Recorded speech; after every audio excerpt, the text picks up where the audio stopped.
And that time I went and said goodbye.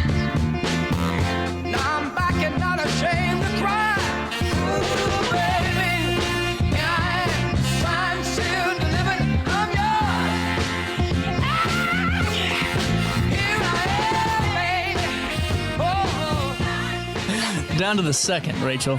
Welcome back to our daily show on this Friday morning. Rachel Brown back in the studio with OSF St. Anthony's Health Center, LCPC, and a psychotherapist, psychological services. Say that 3 times fast. No. I can barely say it once. Yeah.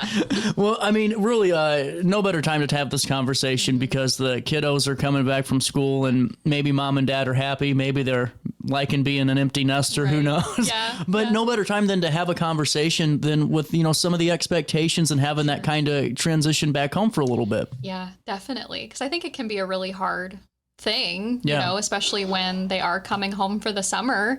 It's hard to know what to expect. Well, I mean, you go from having fun at whatever college or university, plus you're studying very, very hard. Yes. And but also, too, just getting back to being used to living with your parents for a few months. Yeah. That's kind of tough even for anybody. Absolutely. Oh my gosh. Yeah. Well, I even think about my own experiences when I was younger and coming back from school. It was like, oh gosh, this is different. This is really different. You have to follow certain rules sometimes. Well, and it could be a little bit different too, because who knows, by the end of the high school experience or, the end of the first stint living with mom and dad, maybe rules were getting a little bit bent. And Right. now that everyone's kind of reset a little bit, the parents want to set some guidelines for their home again. And what's the best way to have that conversation? Yeah. I mean, it's hard to say. I don't know if there is a correct way, to be honest, because I think it depends on different families. But, definitely maybe having that conversation of, hey, what are your expectations of me when I come home? Like the parents asking them, like,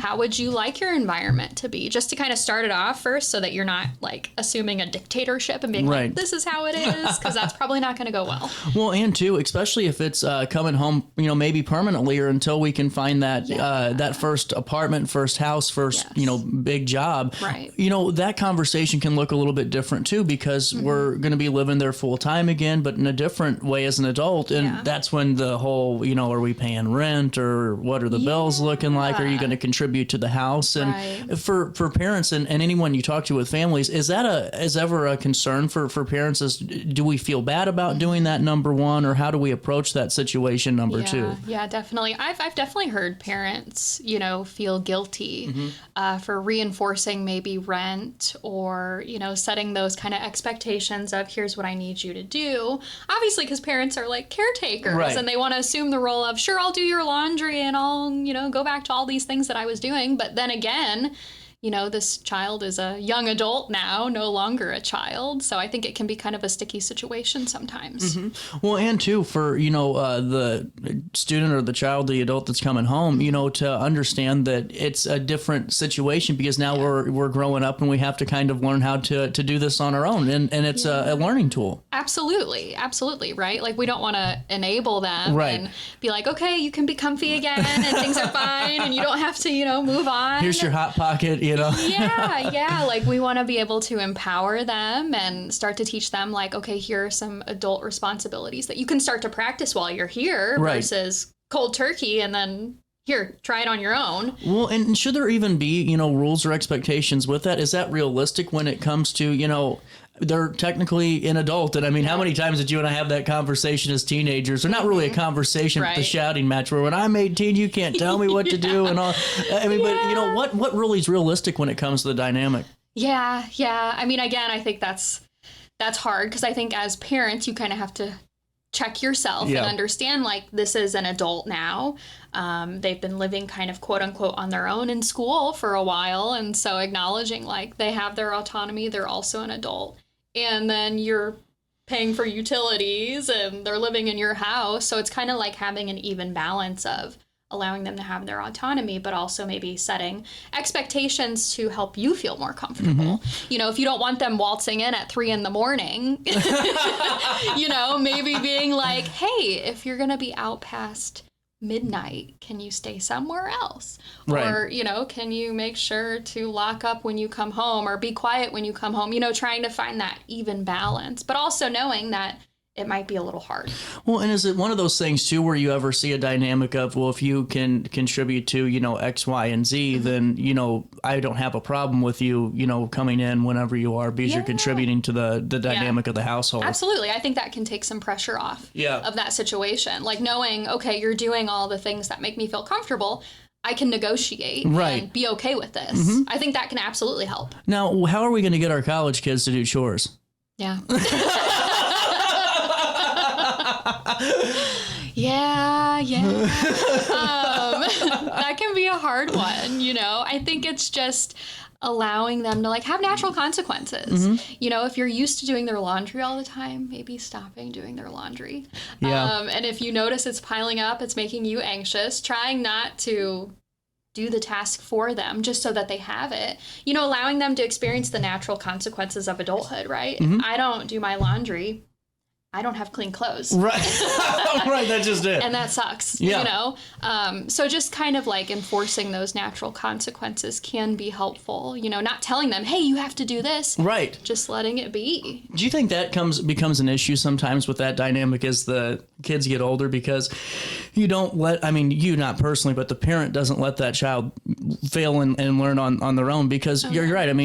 Some of these are lived experiences. You'll figure out why you need to do these certain things in about, 5 or 6 days, Yeah, no, definitely. I think a lot of it is growing, and I'm not a parent, so I can't speak as a parent, but I think, it can just be a learning experience for both parties, right? If you're doing their laundry and then you're getting mad at them for not doing their laundry, that might be something that you need to stop doing so that they can have that opportunity to experience the consequences. Well, and honestly, it's really just it's fascinating too because whenever you come back, you only have that finite amount of time, and especially if you have family trips and whatever added stresses, good or bad, are on the family at the time you come home. I'm sure timing's everything when it comes to kind of that transition back too. Oh, absolutely, absolutely. I think it plays a huge role. Well, and now too, we were talking about kind of schedules and curfews and when it comes to that dynamic, and I think that's one where for students they should kind of obviously have an idea of not the best to come home at 4:30 like it's after midterms and we're all having a good old time, but there also has to be a balance too, I'm sure, for the parent to realize for some, not all, that to go little Johnny isn't 14 years old anymore, he's 22 or 23, and he's got to be able to have those experiences but in a compromised way, I'm sure. They're in that stage of their life where they're having fun, friends are priorities, maybe going out and doing fun things are priorities versus staying at home and having a bunch of family time. And I think that too can be a huge adjustment for families when young adults come home from school. 100%. And, what can parents be mindful of when they're, seeing their kids coming back, or what, can they kind of do internally to kind of help that dynamic and that transition, to make sure everyone's having the best summer they possibly can, or the best couple of months until the big journey in life starts? Yeah. I definitely think open communication can be really helpful. Identifying your own feelings about it, and then also maybe sharing it with, your adult child, because I think that can be really helpful. Even just saying hey, I miss you. Right. I'm not seeing you a whole lot, or you're sleeping during the day because you're out at night, and I just miss you. Versus saying you never hang out with me, or I don't see you at all. Just I think open communication can be really important and crucial, and also knowing maybe what unrealistic expectations do you have, and how can you kind of be a little bit more flexible with them? Well, and honestly, I think that dynamic is such a tough one for parents sometimes too, because you want to be the quote unquote cool, kind of parent, not the best friend, but you want to make sure I'm not, you can talk to me and you can, do things. Absolutely. But you also don't want to be the enabler where it's okay, I can just go out and do whatever, and mom's going to be cool with it when I talk to her at 4:45 in the afternoon for breakfast, Yeah, no, definitely. And I think it's just, again, mindfulness and being aware of, those types of things. You know, I don't think it's going to be a perfect journey for everybody. It's really just like a learning experience and figuring out what works for you and what doesn't work for you. 100%. Definitely not a one size fits all. No, not at all. Do you have a moment to take a quick break with me? Sure. I got to pay a quick bill. 10:18, a little bit of change, more conversations. Come your way next right here on Roku TV and RiverBender.com. When I got in the car accident at the ER, they gave me a prescription of hydrocodone. And over time, it took more medication to mask the pain. I moved over to drug seeking and found heroin and fentanyl. I went to the Centerstone rehab facility, and it was the best decision I ever made in my life. I have my own car. I have a job. There's nothing holding me back anymore. Do you need to declutter your space? Time to call me, the Queen of Junk. Since 1993, we have grown to be the leader in residential, commercial, and property management junk removal. At Sparks Junk Removal, we are eco-friendly. We recycle, donate, or repurpose items back into our community. Trash is our last resort to the landfill. Plus, with our all-inclusive service, our crews handle everything from labor to lifting and landfill fees. Give us a call or visit our website, sparksjunkremoval.net, to reclaim your space today. When you need a project done right, on budget and on time, trust Gillahan Concrete. Gillahan handles every kind of project, big and small. Commercial, industrial, residential, from room additions and garages to patios, driveways, and more. Gillahan brings quality and experience to every job. Family owned with over 30 years of service to our community. Call today at 618-781-3914 or visit GillahanConcrete.com. Looking for the best barbecue in Madison County? Head over to Carver's Barbecue in Godfrey, Illinois. From loaded barbecue nachos to mouth-watering pulled pork, brisket, ribs, and more, Carver's serves up award-winning flavors you'll love. Family-owned, Carver's is all about fresh-made in-house dishes served daily. Come visit us at 2716 Groveland in Godfrey, or give us a call at 618-467-9999. Order online, get it catered, or stop by for the best smoked meats around. Where great flavors meet family tradition, you'll find Carver's Barbecue. Have a rash, pink eye, or urinary tract infection and need care now? OSF On-Call Urgent Care is here to treat you. Start a virtual visit 24/7, whenever and wherever you need it. It's just that easy. osfoncall.org/virtual visit. You're listening to Our Daily Show with CJ Nasello on RiverBender.com.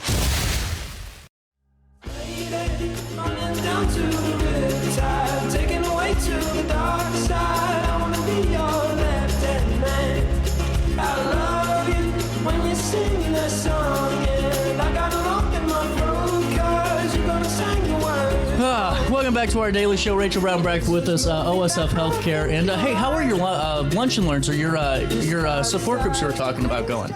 Did we talk about those? Yes. Yeah. Bless you. Thank you. Yeah. Bless you. Man, I'm allergic to Randy. Oh, no.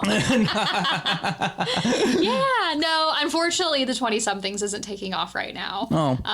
But we're still trying. Well, and I really hope it does, because there's so many, I mean, hell, being 20 still, and I can tell you it's a whole ball of emotions each and every day. It really is. Well, and especially now, too, because, I mean, there's a whole lot of added stress now coming back from college, and it's trying to find a job, and, you know, for some, I mean, that takes months and stresses and wait and sees, and honestly, what can a parent do to kind of be supportive in that process? And because especially if you're on a you know, like most families are, a tighter budget, and you got you know, now the light bill's going up again and the water bill's through the roof, or you know, you have it, your child's looking for a job actively. They just got out of college, but maybe it's taken a couple of months. Definitely. And what conversations can we have to say, hey, you know, we support you, but you know, maybe things are getting a little bit tighter. Yeah. I mean, I think how you said it was perfect. Just there. Oh, there you go. Yep, that's the answer. No, I'm just kidding. But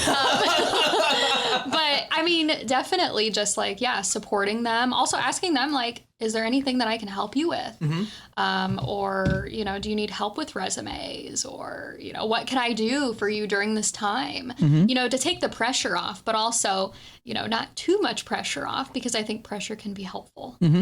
Well, and two, you know, is it one of those things where a parent should feel guilty if they say, hey, you know, it wouldn't be the worst thing to get a part-time job while you're looking for, you know, this, and you're staying here just because, you know, there's only so much you can do sitting around and waiting too. Right.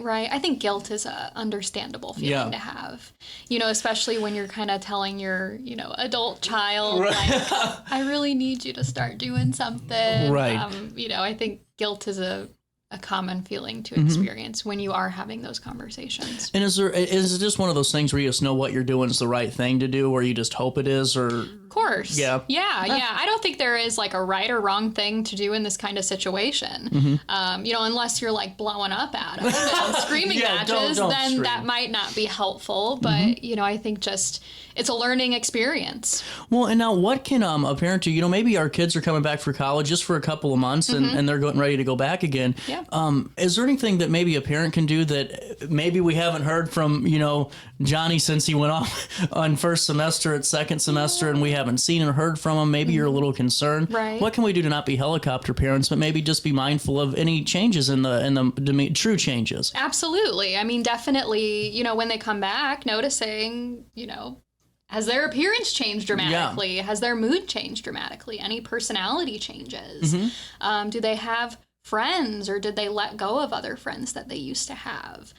Do they seem really happy? Do they seem low energy? Are they eating? Are they not eating? I mean, kind of those like staple everyday physical things that we all do, has that changed? Well, and is it common for, especially for kids that haven't really experienced a lot of being outside and away from their families to have a complete personality change, but to see different character traits coming out when they come back home for the first time? Oh, absolutely. Yeah. Because I mean, in college or when you're away from your parents, you really start to like find yourself. You might change your views on certain things. Your morals might change. Your style might change.